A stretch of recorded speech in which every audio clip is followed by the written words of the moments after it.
ఇది ఖచ్చితంగా epic movie. భారీ బడ్జెట్తో నిర్మించబడుతున్న ఒక ఎపిక్ మూవీగా మనం చూడొచ్చు NBK 111. మనం అబ్జర్వ్ చేస్తే ఈ సినిమాకి ఖచ్చితంగా అఖండాకే హెవీ బడ్జెట్స్ పెట్టారు. అఖండాన్ని మించిన బడ్జెట్స్ ఉంటాయని చెప్పి రిలీజ్ అవుతాం మనం. ఎందుకంటే గౌతమిపుత్ర శాతకర్ణి అనే ఒక మూవీని బాలకృష్ణ గారు తప్ప ఏ హీరో కూడా frankly speaking with dubbing with acting మొత్తం స్కెడ్యూల్స్ అన్ని కంప్లీట్ చేసి 75 రోజుల్లో ఆ సినిమాని రిలీజ్ చేశారు.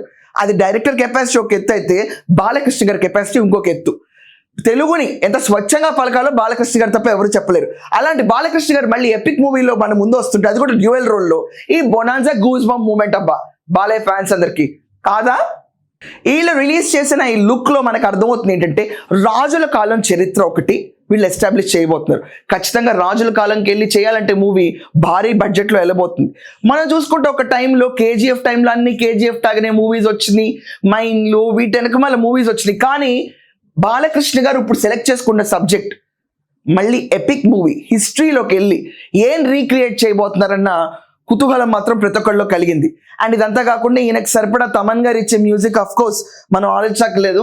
అది అలాగే మనం చూసుకుంటే కనుక గోపీచంద్ గారు బాలకృష్ణ గారు కాంబినేషన్లో మనం చూసుకుంటే వీరసింహారెడ్డి అద్భుతమైన మూవీ. ఈ మూవీని ఇష్టపడని ఫ్యాన్ అనేవాళ్ళు ఉండరు. అండ్ ఈ రోజు ఈ లుక్ రిలీజ్ అయిన తర్వాత బాలకృష్ణ గారి దెబ్బకి న్యూట్రల్స్ హేటర్స్ కూడా అబ్బా ఏం జరుగుతుంది ఇక్కడ అని చెప్పి మాత్రం సస్పెన్స్ వచ్చింది. అఖండ 1 చూశారు కాబట్టి అఖండ 2 ఎస్టిమేట్ వేయగలుగుతారు కొంతమంది కొంతవరకు.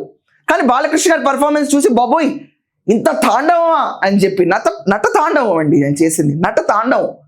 ఆయనకి లిటరలీ రిటైర్మెంట్ అనేది ఎక్కడ చూచాయిలో కనపడదు మా బాలయ్య బాబు గారికి. Is busy making future. అంటే తీసుకెళ్ళి ఒక ఘట్టాన్ని పెడతారు. ఇప్పుడు ఒక 500 కోట్లని పెట్టారు అనుకోండి కొత్త తీసి, మిగతా వాళ్ళందరూ కంప్లీట్ చేయడం ఎంత కష్టం.